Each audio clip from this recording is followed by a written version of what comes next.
how to achieve happiness. I've had this question for a long time. Um, I still think it's kind of hard to define happiness, and it's definitely very hard to achieve happiness. But I think I've come up with a pretty reasonable answer. So, without further ado, I'm Jeremiah, and I present to you how to achieve happiness. Virtue. Virtue is being good. Good traits of a person are the opposite of vices, and vices are the bad. Aristotle, who I will be deriving much of this information from, but not solely, said we should strive for the golden mean, which is pretty much the case of the three little bears in a way. You can have too much of something, for example, courage. This excess would be rashness, which is a vice, and the deficiency of courage is cowardice, which is also a vice. You want it just right, just in the middle. See, Aristotle said humans should be aiming for these virtues within themselves, and he also believed they could be taught. For example, if someone does not have temperance, they should undergo acts of self-control to get better at temperance, and so on. The purpose of this is because Aristotle believed this is the highest good, becoming virtuous. This could also be defined as striving to achieve eudaimonia. This is a Greek word and doesn't really have an English word for it, or much of a English definition, to be honest. But the best is flourishing, human flourishing or happiness. This will make sense in a second, but Aristotle believed that this is the highest good, and all human endeavors aim for eudaimonia, whether you are trying to cure cancer or you are trying to kill somebody. Aristotle says that you are aiming for eudaimonia. And he also believed that the function of humans is to reason. This is more so his justification. He believed the function of humans is to reason, as a builder's function is to build things, right? A beaver's function is to build dams. Humans' function is to reason. Aristotle believed that humans, many people believe that humans, what separates us from animals is our ability to reason. So he believed that's our function. Because of this, reasoning is our purpose as humans, right? A builder's purpose is to build because that is his function, or her. And using this line of reasoning, he stated that using reasoning would lead us to the idea that virtue is the highest good, and in turn that would mean that we should strive for eudaimonia to achieve purpose and fulfillment, and everything else that comes with that. Basically, what I'm saying is, Aristotle believed everyone should try to be virtuous because... Yap. Okay? What I'm trying to say here, what I've been spending like a billion years trying to say, is being virtuous equals happiness. Like, that is how you achieve eudaimonia. Okay? Bye. Now, the reason I tell you all of this about Aristotle and what he said is because, in large part, that's what I think is happiness. Take, for example, not entirely, I just want to say not entirely, but take, for example, Marcus Aurelius. Marcus Aurelius was the emperor of Rome at at the most powerful point of Rome. He was the last leader before Rome started to crumble. He was the leader during the Golden Ages when Rome was at its richest. I mean, he literally controlled the world. He could have anything. And I mean that. I genuinely do mean that. I don't say that with exaggeration. he could actually have anything he wanted, anything at all. Of course, that is to the ability of people at that time.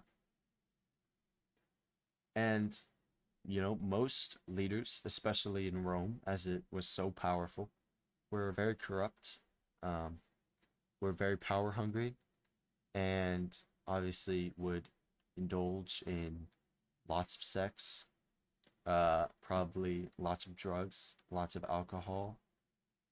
They would have the best clothes. They'd have everything, right? And I mean, they're the emperor of Rome. Who's gonna stop them? Someone says something bad about you and you're the emperor of Rome, you get them killed. No repercussions. This was the position that Marcus Aurelius was in. But there's a reason he's remembered much differently than other emperors or other people.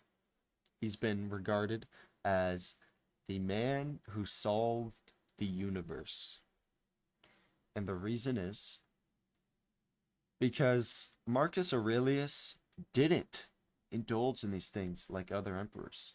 He was, um, he didn't, he might have had a wife, but he didn't have multiple partners.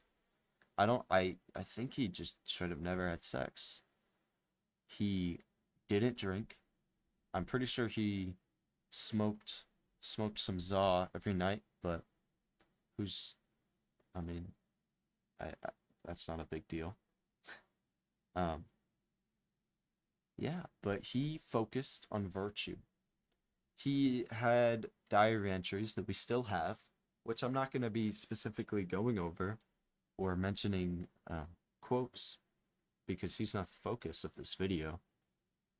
But pretty much, he wrote about how he wanted to become a more virtuous person, a better person, right? If he lost his temper one day, he would write down in his journal that he did and how he would try to do better.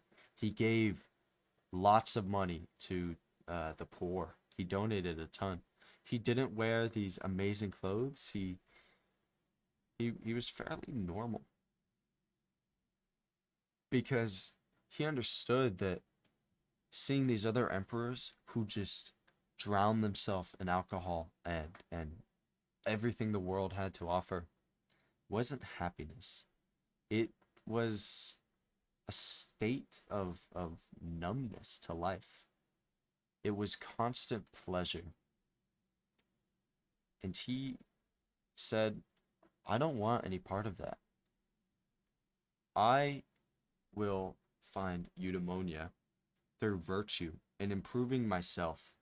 So that's what he did. That's exactly what he did. And I bring that up just as an example of this is a very real concept introduced by Aristotle. And I think that for the most part, that's the key to happiness. And, I think one of the best parts about that is it doesn't rely on religion.